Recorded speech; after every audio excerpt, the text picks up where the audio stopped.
Hi, my dear students. I'm here again. Meus queridos alunos, estou aqui de novo.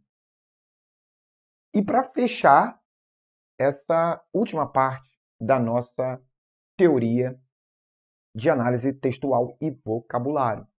Como eu prometi para vocês, está aqui no quadro o nosso conteúdo acerca dos conectivos. De novo, falei para vocês que não dá para decorar todas as palavras que possam aparecer na prova da ESA. Não tem como a gente adivinhar isso.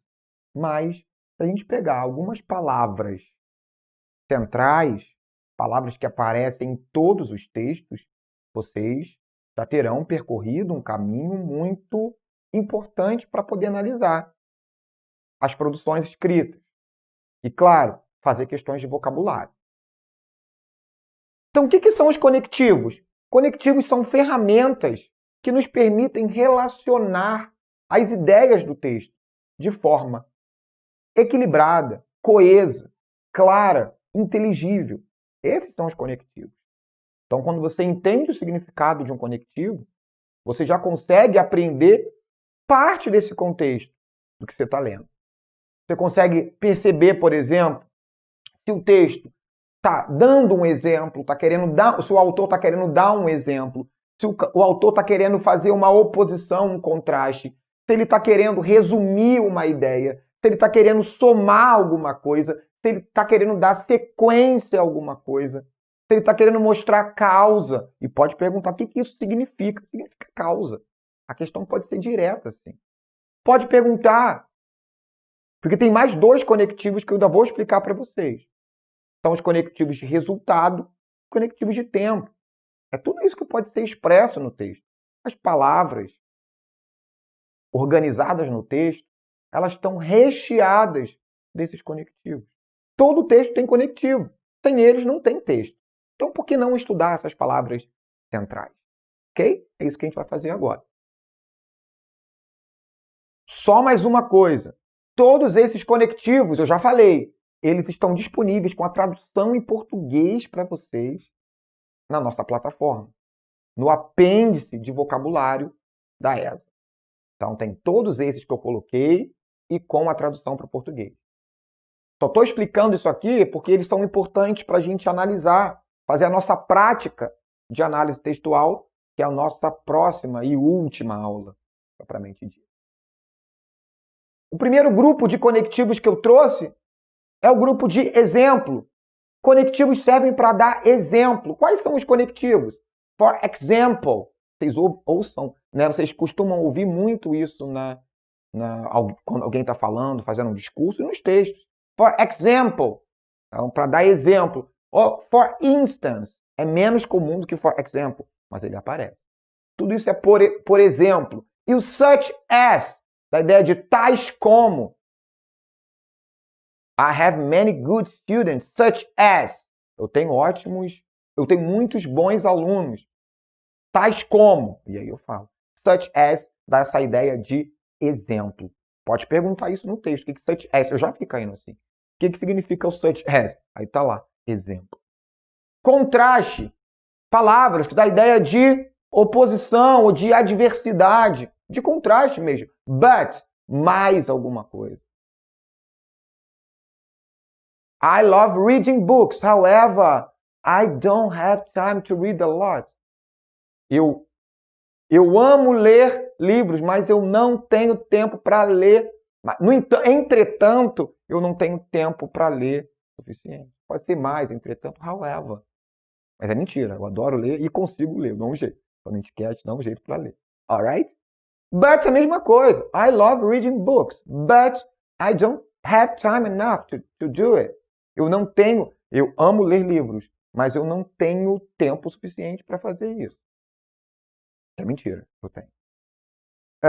Nevertheless, dá essa ideia de entretanto ou contudo. É bem formal, nevertheless. Although, though e even though, todos eles também dão a ideia de contraste. Embora. Significa embora. Pode traduzir assim. Tanto although e o though e o even though é mais enfático, é muito embora alguma coisa. O yet também pode ser entretanto. O yet a gente pode usar como um advérbio, ainda, um advérbio de tempo. Porém, o yet, ele também serve como, ele funciona como um linking word, um conectivo que dá a ideia de contraste. Pode ser no entanto, pode ser entretanto, pode ser mais, depende, né, como ele está lá na frase. Mas sempre com essa ideia de contraste. Não fiquem tentando decorar palavra por palavra. Peguem a ideia. Isso aqui expressa contraste. Chegou lá no texto, tá, tem um desses, contraste. Já entendeu que é uma ideia de adversidade ou de oposição. Alright? Despite of, a gente pode traduzir como apesar de alguma coisa. In spite of, também é uma variação do despite of. Apesar de. On the other hand, esse cai demais em texto. Ele conecta mesmo. Você pode colocar for one hand, on one hand, alguma coisa. On the other hand, outra coisa. Um exemplo. On the one hand, I love reading books, reading paper books. On the other hand, nowadays it's easier reading electronic books and cheaper. Por um lado, eu amo ler livros em papel. Por outro lado, ler livros eletrônicos é mais fácil e mais barato. Ok? Ideias de oposição. On the one hand, on the other hand. Other, outro lado. On the one hand. Por um lado, pois por outro lado. Ok? While, enquanto, também dá essa ideia de contraste, nesse sentido. Então, ao passo que, os dois podem ser enquanto, pode ser ao passo que, dá essa ideia de contraste. Whereas, instead of, em vez de, no lugar de. Esses são os conectivos de contraste muito usados. Conectivo de resumo. Resumir uma ideia, geralmente no último parágrafo. O autor vai falar in short, em resumo. Briefly, resumindo a ideia. Brevemente. In summary, a ideia de em sumário, em resumo, tudo é a mesma coisa. To sum up, para resumir. Summing up, resumindo. To conclude, para concluir. In conclusion, concluindo, essa ideia em conclusão. All things considered, todas as coisas consideradas, essa ideia em resumo, em conclusão.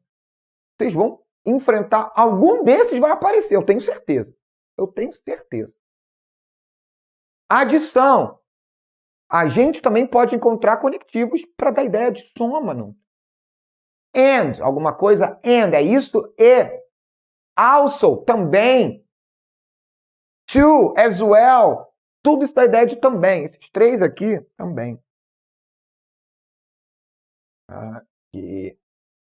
Moreover é muito usado. A ideia de além disso. Furthermore também é além disso. Só que bem mais formal que moreover. Mas também é muito utilizado. Furthermore. Besides. Besides é além. Besides that. Além disso. In addition. In addition. Além disso também. Muito usado. Conectivos de sequência. São fundamentais para conectar as ideias do texto. Organizar o texto. First. Um texto de língua inglesa é muito bem assim esquadrinhado. Ele, mais do que no português, porque no inglês eles colocam sempre first, second, firstly, secondly. Eles gostam de usar esses tipos de conectivos.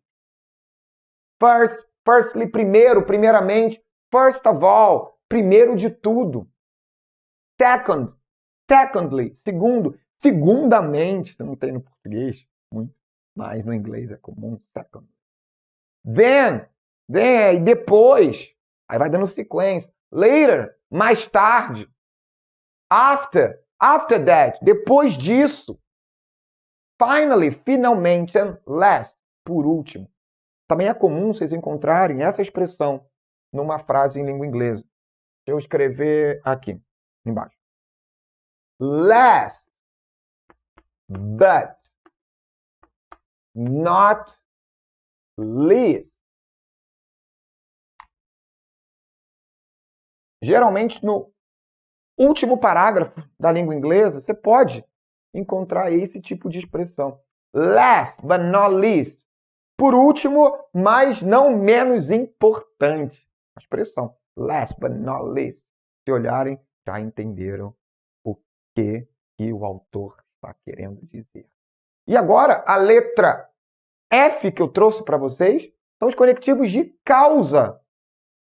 Expressam essa ideia de causa. Because, porque alguma coisa aconteceu. Since, uma vez que. Pode ser o once também. Uma vez que.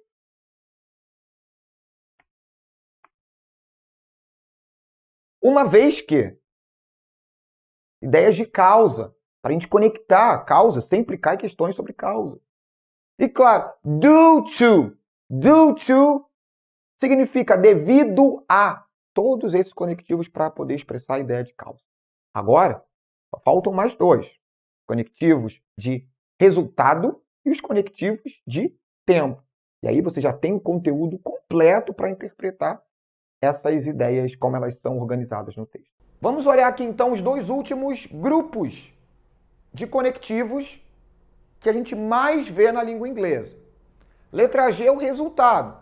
Como o nome diz, ele expressa o resultado ou a consequência de alguma coisa. Então a gente tem o so, da ideia de então alguma coisa. É isso que acontece. Resulta nisso. O then, também nesse caso, o then, aqui ele está expressando uma ideia de resultado. Eu já mostrei que ele vai dando uma ideia de consequência, de sequência, perdão. O then pode ser usado como sequência. Já expliquei isso no último encontro, no último vídeo. Agora, é para mostrar que ele também pode expressar resultado. Então, alguma coisa. O thus também. Assim, então, expressa resultado. Hence, portanto, então, também dá essa ideia. O therefore é muito usado. Portanto. Assim, portanto. For this reason, por essa razão, resultado. As a result, como um resultado. E consequently, consequentemente, assim, resulta, nesse sentido. E o último, que é o H, são os conectivos de tempo. O D também aparece aqui como tempo. E depois, a ideia de depois aqui. Já falei que ele também pode ser usado como sequência. Aqui ele é ambivalente, é tanto sequência quanto tempo. Nem sabe direito qual a diferença entre um e o outro, mas a ideia aqui é tempo, depois de alguma coisa. O before, antes de alguma coisa. After, depois. As soon as, enquanto que, dá essa ideia. Enquanto que alguma coisa está acontecendo, mas para expressar tempo. When, quando. While, enquanto, mas tudo com uma ideia de tempo. Então, esses são os principais conectivos da língua inglesa. Estudando esses, vocês estão muito bem para poder interpretar. Mesmo que não dominem todas as palavras de vocabulário, que é impossível para todos nós, a gente não domina nem todas as palavras da nossa língua, né? Memorizando esses conectivos, vocês estão bem para poder fazer uma boa prova da ESA. Ok? Agora eu encontro vocês no nosso último encontro para trabalhar as questões de interpretação do texto, a parte prática dessa análise textual. Como essas técnicas a gente pode aplicá-las na realidade. Ok? See you next time.